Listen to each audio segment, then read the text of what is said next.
Okay, so the title of the Maimer that we're going to learn is from the chapter Samach and Tilin. You have given those who fear you a challenge to be elevated by for the sake of truth forever. Another translation of Nes is a banner. The purpose of the test is not to put us down, but to raise us up like a banner. That's the pasuk says. And as we'll see in this Maimer, there is a great difference between all other things that Hashem asks us to do and challenges. And the Maimer basically gives us insight on how to deal with challenges. And the Rebbe, my father-in-law, brings in the Maimer, which he sent to Russia, to be studied in Russia, on Yud-Beis Talmuz. And it was now printed, the Pirush HaTargum. The previous Rebbe brings a translation of the Targum, who, unlike Rashi, who translates the word Nes as a banner, he says the word Nes means a Nesena challenge.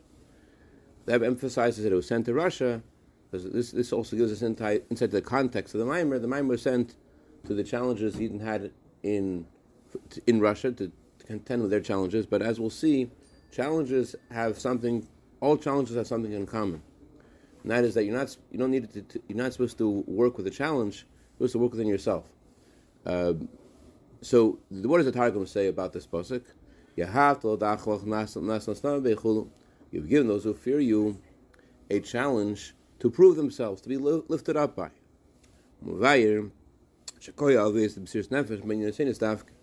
So the previous Rebbe explains that the challenges Hashem gives us that require Mesiras Nefesh, require sacrifice.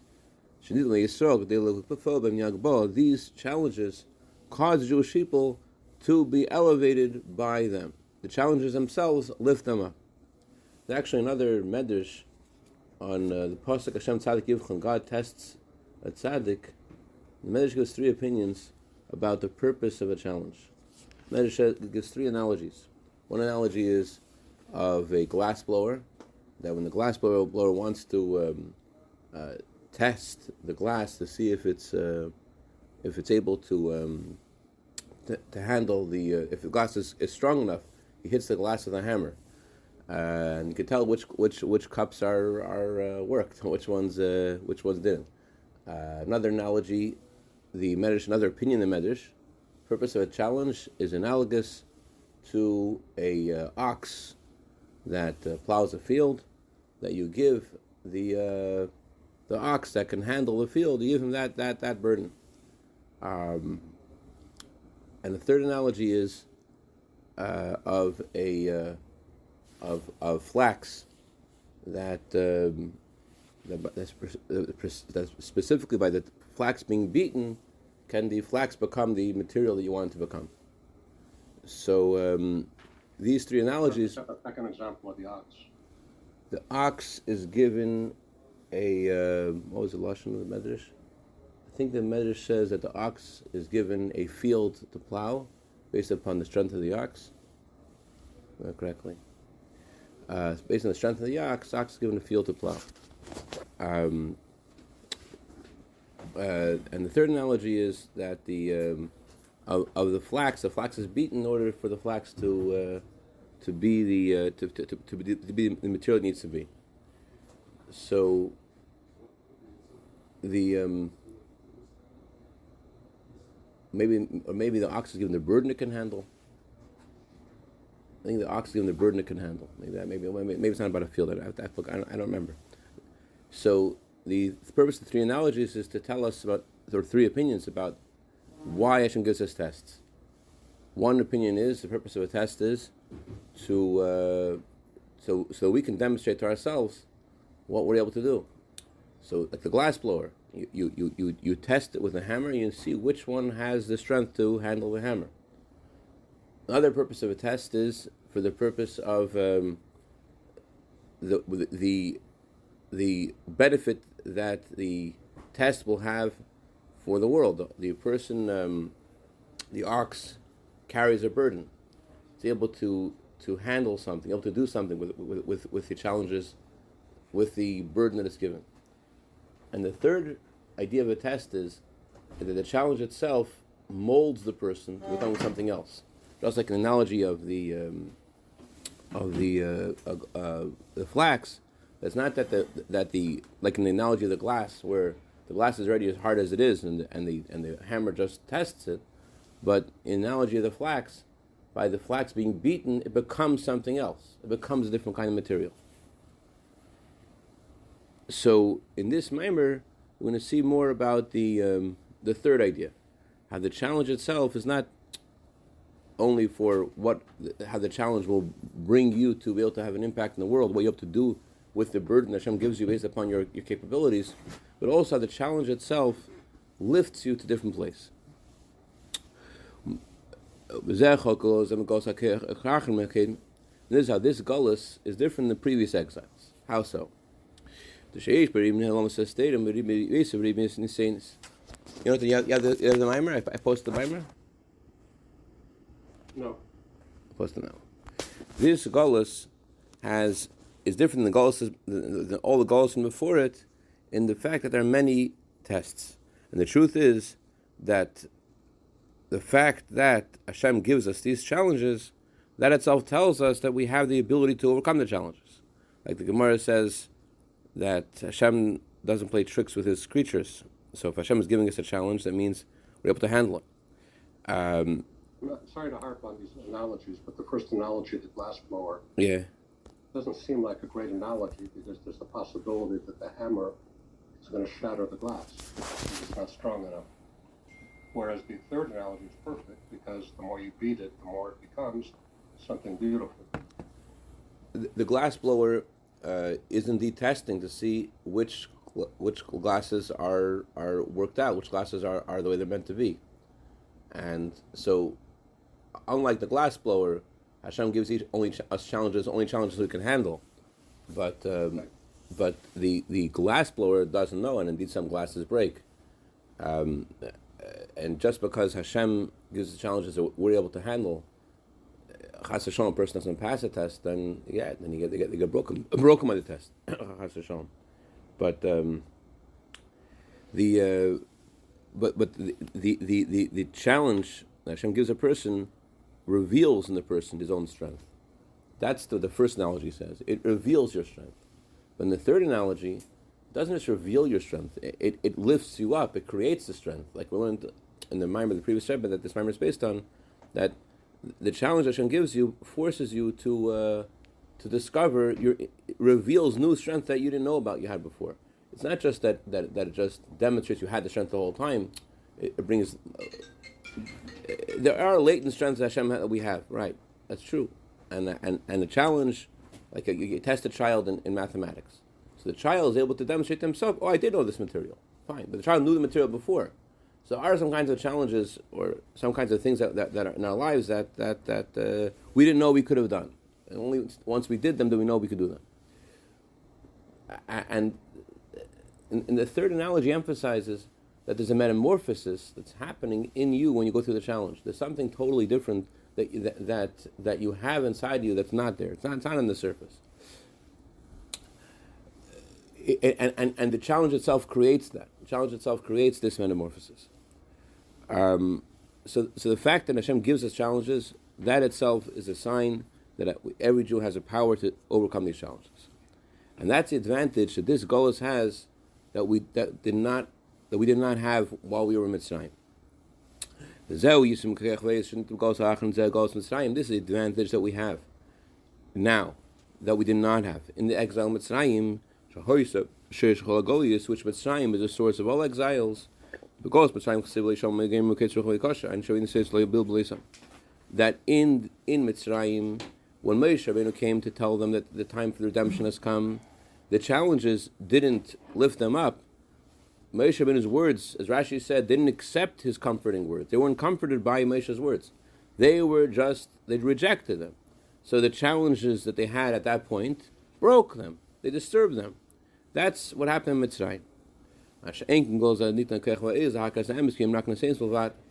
this exile, Hashem gives us the power and the strength to recognize the truth that what we're experiencing are merely challenges. They took the challenge as the truth. They felt that Moshe is not real and Parei is real. And so they rejected Moshe's words and they said, we're going to stay in Mitzrayim and we don't know what you're talking about. So their challenge to hear Moshe's words and to accept them, they failed in that challenge. Hashem gives us a unique strength in this time to recognize the emes. So, okay, that's Mamshel Avayir. The truth is that there's no such thing as a challenge a person has that they're not able to overcome. Like the previous Rebbe says that the reason we say in davening, don't bring us to a challenge. It says in the Medrash that every creature Hashem created has a challenge. Some have the challenge of wealth, some have the challenge of poverty, and maybe there's some things you're rich in, some things you're poor in, but every creature in the world has challenges all the time. So what do we mean even when we ask Hashem, don't give us challenges? So the previous Rebbe said, what we mean is the next line, don't bring us to a disgrace. Bring us the challenge in a way that will win the challenge. That will overcome the challenge. That won't be disgraced by the challenge.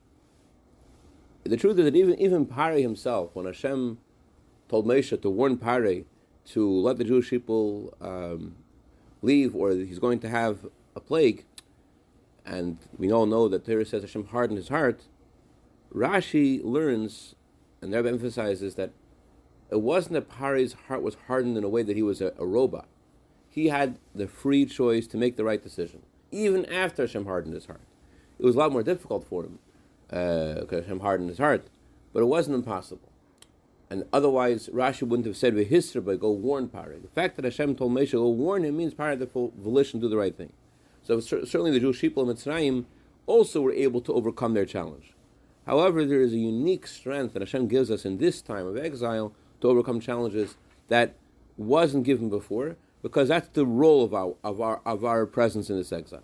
In Mitzrayim also, you can't say that they didn't have the power to overcome the challenge. But nevertheless, in Mitzrayim, they succumbed to the challenge and they couldn't hear what Moshe said until the plague started, until they saw everything in Mitzrayim changing. They couldn't imagine leaving Mitzrayim. So the challenges they had, they failed at that point.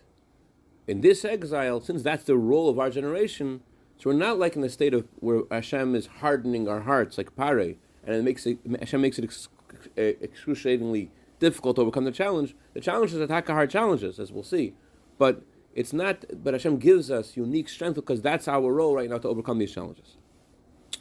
Mamshel Avayir, the previous Rebbe continues to explain in this discourse, what is a challenge?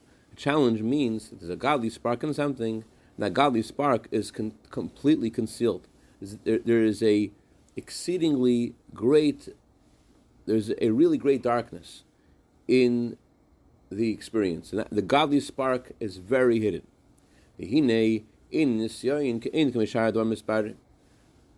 A challenge is different to all their physical things that we need to elevate.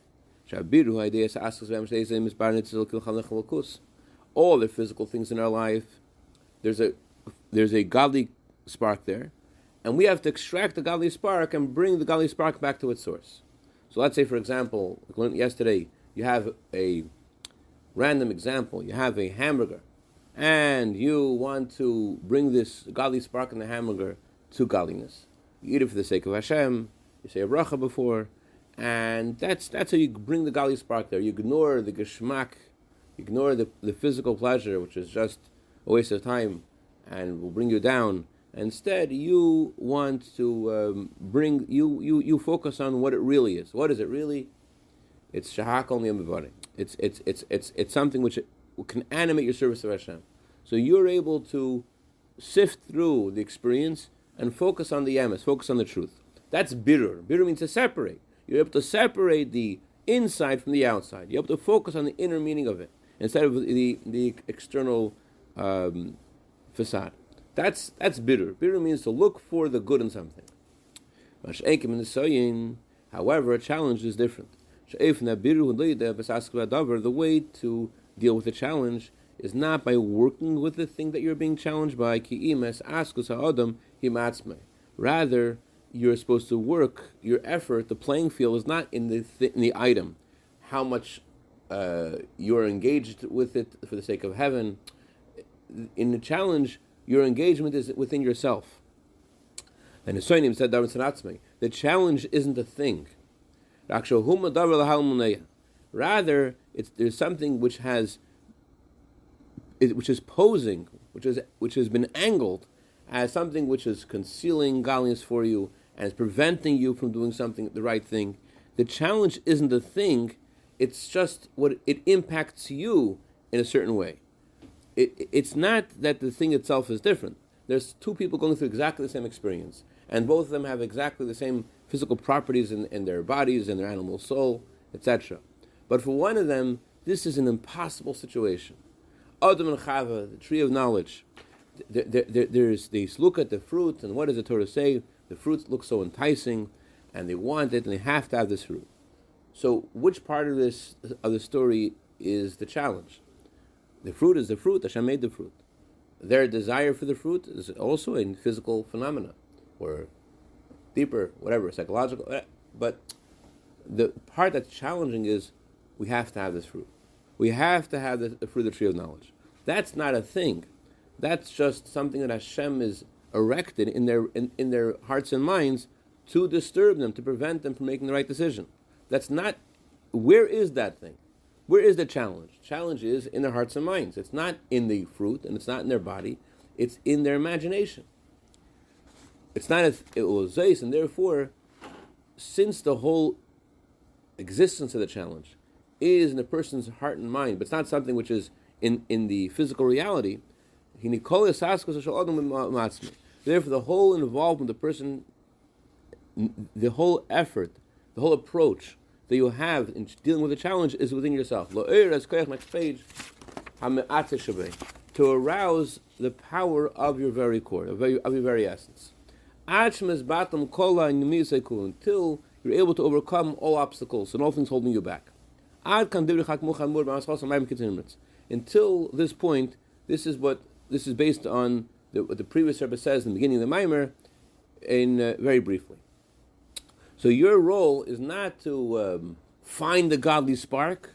Your role is not to figure out where's the good in this thing. That's not your role.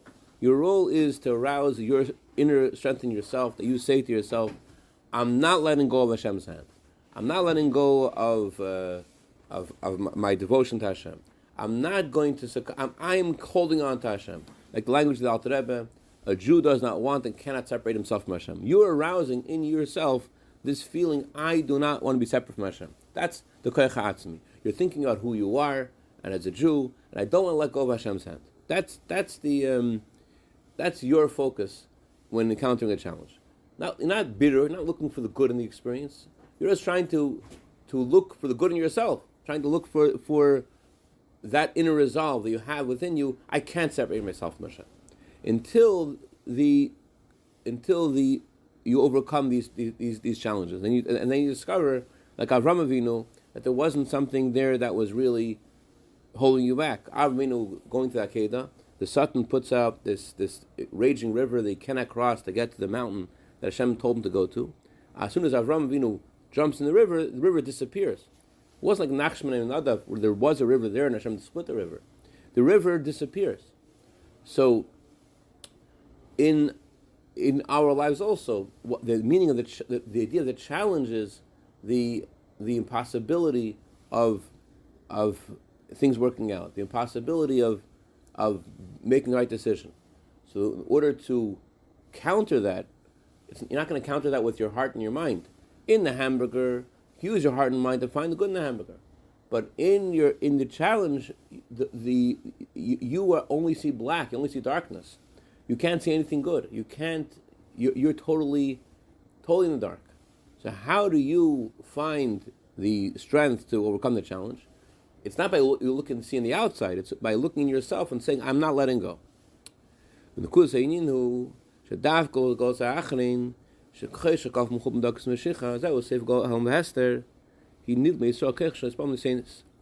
it's precisely in this last exile precisely in the time when the darkness is doubled and quadrupled, the time right before the coming of Mashiach, at the time of the end of the concealment of godliness, at this time when godliness is about to stop being concealed, and the godliness is very hidden.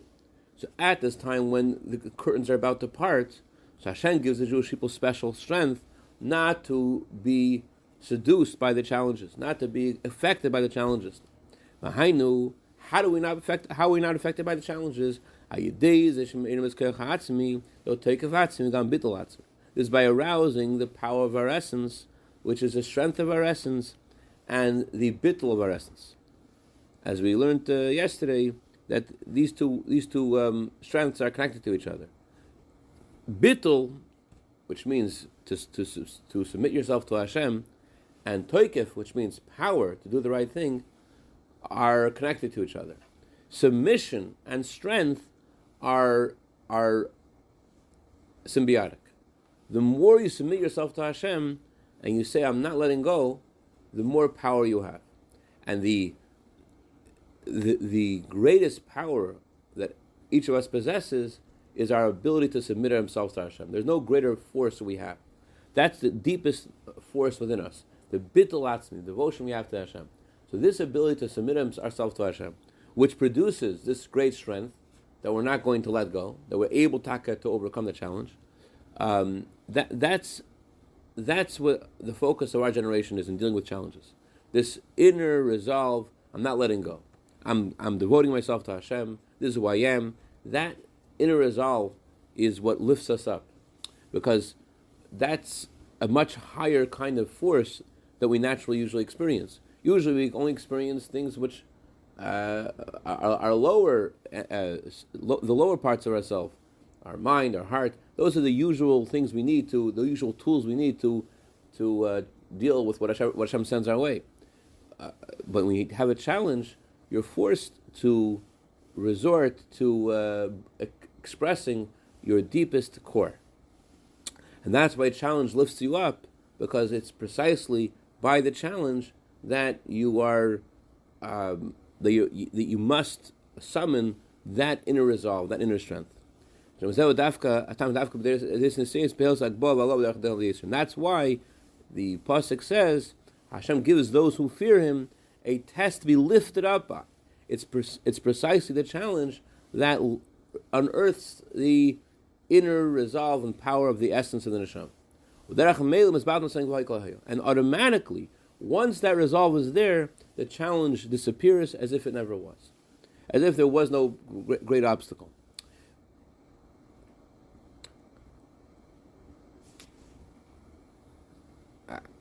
I think I shared this a few weeks ago. There was a rabbi in the army who I'm not sure if he was I think he was the chief rabbi of the IDF, and he had an issue that his superiors basically told him to mix out of. Like he felt there's something that should be changed in the army because of the ethos of Yiddishkeit, because of what he believed in. But he asked his superiors, and they told him to mix out.